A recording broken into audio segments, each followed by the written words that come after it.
Magandang umaga sa ating lahat sa nakikinig. Sa assembly namin marami po.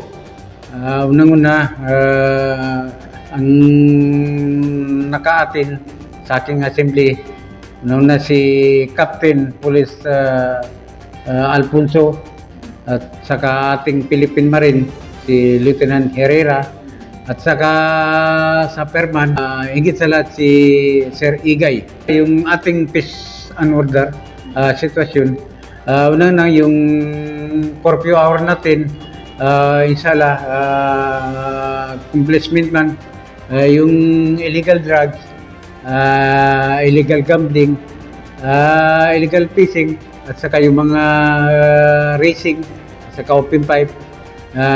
Yan ang ginaano na marami tayong accomplishment tungkol sa illegal drugs. At saka itong unang-una itong curfew hour, inshallah, ngayon, wala ka nang sa ng 10 oras, wala ka nang makikita ng mga bata dyan sa kalsada na gala-gala.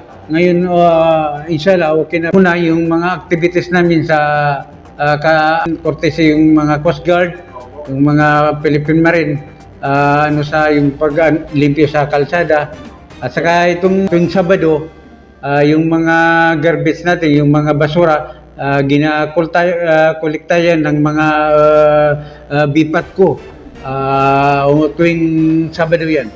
Pero dito sa ating barangay, medyo hindi rin yung sitwasyon natin dito. Inshallah, walang naapektuhan dito sa ating barangay. Alam mo, kung ganitong sitwasyon, yung mangingisda natin, medyo kasi yung araw mainit ba?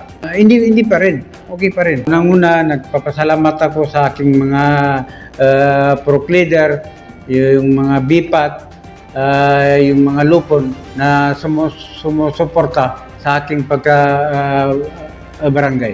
Maraming salamat din. Sokran.